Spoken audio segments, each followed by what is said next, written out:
ఇప్పుడే జీ5 app download చేయండి. చూడండి మీ ఫేవరెట్ టీవీ షోస్ ఎప్పుడైనా ఎక్కడైనా. ఇది అన్యాయం కదా షణ్ముఖం గారు. ఏ రోజు మా అన్నయ్య మిమ్మల్ని ఖర్చు పెట్టమని, డబ్బులు వృధా చేయమని చెప్పలేదు. ఏ పని ఉన్నా, దేనికెంత ఖర్చైనా దానికి లెక్క కడితే ఇచ్చేస్తామని మా అన్నయ్య ఎప్పుడో చెప్పాడు. చెప్పాడు కదా శ్రీవల్లి, అదే ఇచ్చేమని.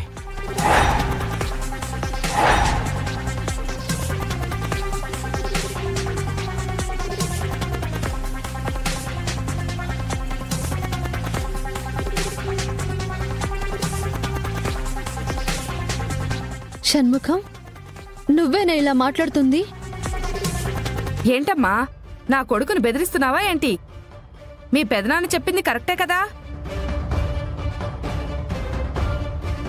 ఏమో, నేనేదో వీళ్ళ మీద భారం వేశాననుకుంటున్నారు. ఏదైనా న్యాయంగా ఉండాలని చెప్పానంతే. నాకు ఎవరి మీద పక్షపాతం లేదు. అలా అనుకుంటే ఎన్నోసార్లు మా ఇంటికొచ్చారు, ఎన్నోసార్లు టీలు టిఫిన్లు తిన్నారు. మరి అవేమేం లెక్క కట్టలేదే? ఇప్పుడు కట్టుకోండమ్మా. ఎంత అవుతుంది? 1000, 2000, 10,000 అనుకోండి. మేమిప్పటిదాకా ఖర్చు పెట్టిన డబ్బెంతో తెలుసా?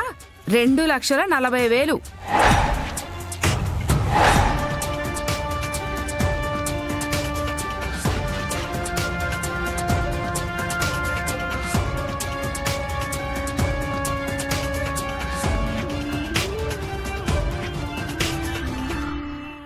షణ్ముఖం గారు, నిజంగానే ఇది అన్యాయం అండి.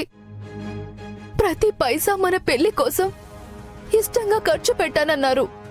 కానీ ఇప్పుడు అంతా రాసి పెట్టానని మీ అమ్మగారు లెక్క చెప్తున్నారు.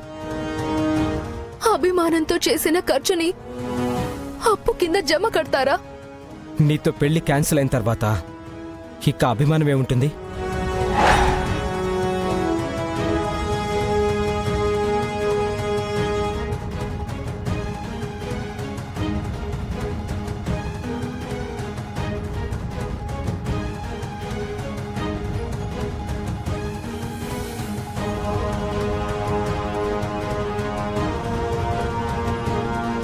శ్రీవల్లి, అమ్మా శ్రీవల్లి, ఎందుకు ఏడుస్తున్నావమ్మా?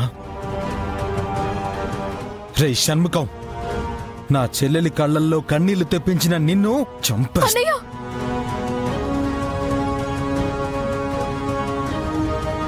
వద్దు, నన్ను ఎవరో ఏదో అన్నారని నాకు కన్నీళ్లు రావడం లేదు. అన్యాయంగా నీ మీద భారం పెట్టారని బాధగా ఉందన్నయ్య. అరే ఏంటమ్మా నువ్వు? 2,40,000 అన్నారు. కడదాం. ఈ మాత్రం దానికే ఏడుస్తున్నావా? కడతామని మాట చెప్పడం కాదు, ఇప్పుడు కట్టే ఇక్కడి నుండి వెళ్ళండి. చెప్పు తెగుద్ది. ఏమనుకున్నావో?